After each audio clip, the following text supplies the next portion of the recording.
Selamat petang, salam sejahtera. Kali ini memang paling duka cita dan berita paling menakutkan, paling boleh dianggap noktah kepada segala-galanya untuk Perikatan Nasional.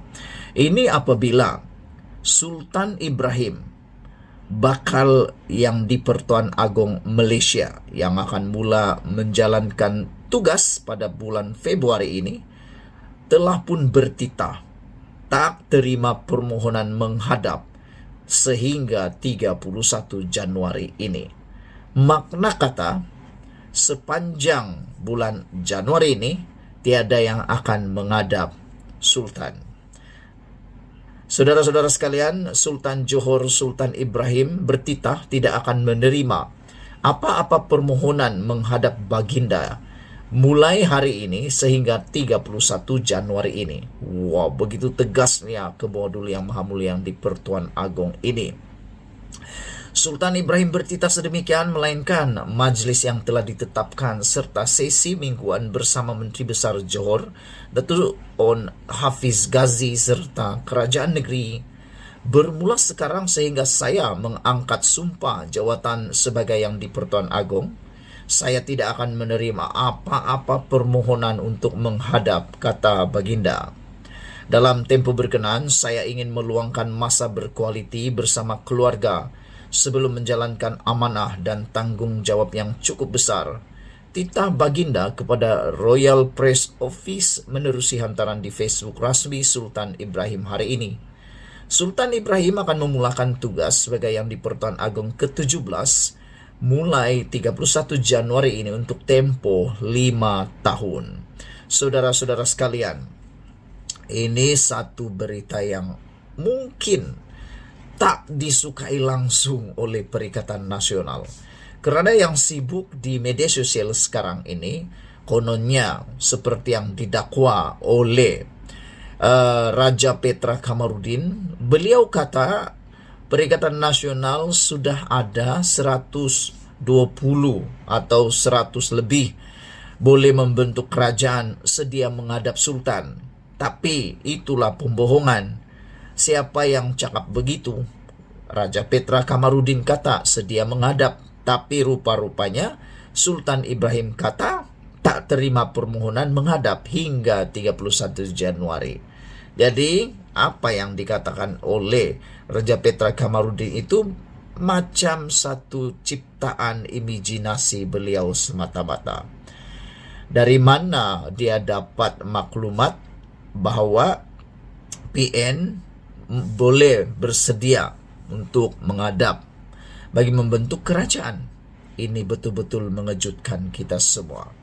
Saudara-saudara sekalian, itulah keputusan daripada bakal Sultan yang di Pertuan Agong kita, yaitu Sultan Ibrahim, yang telah pun dengan tegas mengatakan tidak akan menerima apa-apa permohonan menghadap sehingga 31 Januari ini. Alasan baginda adalah kerana baginda mahu dalam tempoh berkenaan ingin meluangkan masa berkualiti bersama keluarga sebelum menjalankan amanah dan tanggung jawab yang cukup besar, titah baginda. Sekian dulu untuk kali ini. Jangan lupa tinggalkan komen Anda, tekan butang subscribe. Kita jumpa lagi. Bye-bye. Selamat pagi, salam sejahtera. Terima kasih karena bersama dengan saya di Nazilin Unity Channel. Lama kita tunggu, akhirnya Sanusi tampil membuat kenyataan yang paling menggemparkan Malaysia. Sanusi kata dia mau bongkar plot sebenar. Ahli Menteri Besar Kedah, Datuk Seri Muhammad Sanusi Maknor, akan membongkar plot sebenar yang berlaku dalam pelbagai isu termasuk penahanan reman Ketua Pegawai Eksekutif CEO Persatuan Bola Sepak Kedah yang membabitkan isu rasuah. Ini paling panas, bukan saja dalam dunia politik tapi juga dalam dunia bola sepak Malaysia apabila digemparkan CEO Persatuan Bola Sepak Kedah ditahan kerana siasatan rasuah melibatkan nilai 6 juta ringgit. Yang dikatakan dimasukkan ke dalam akaun Persatuan Bola Sepak tersebut. Wah, Menteri Besar Kedah itu mendakwa keadaan berlaku ketika ini adalah kezaliman pihak tertentu yang menggunakan agensi kerajaan untuk tujuan politik dan kepuasan pribadi. Beliau yang juga Presiden KFA menegaskan individu ditahan SPRM terbabit bukan orang kaya, sebaliknya hidup dalam kesempitan. Tak ada sesiapapun antara mereka itu kaya. Semua miskin papa kedana. Ada yang naik isi minyak kereta pun tak mampu.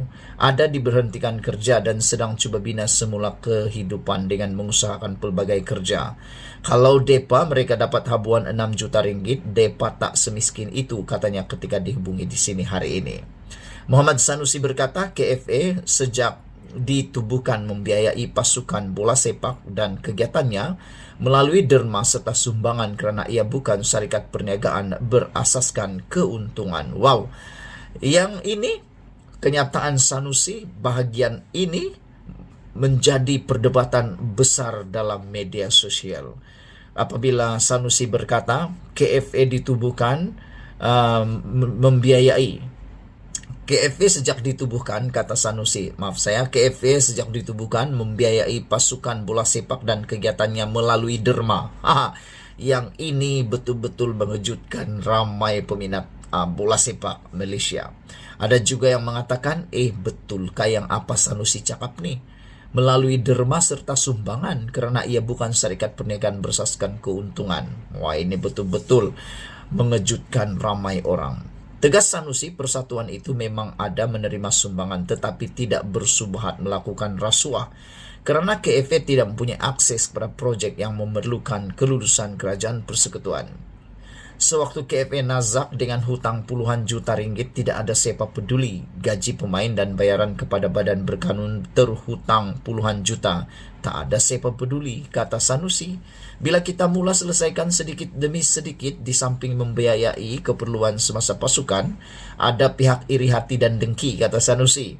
Bila pasukan sudah diswastakan, KFA mampu tarik nafas lega sedikit tetapi masih beri komitmen untuk terus bayar hutang kepada pemiutang, katanya.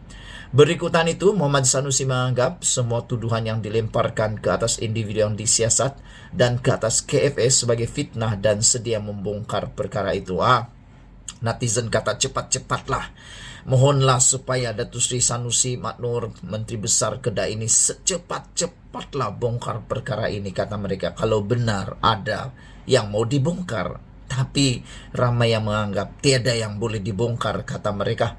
Kenapa ada pihak iri hati? Tak tahulah apa yang maksud Sanusi ada pihak yang iri hati.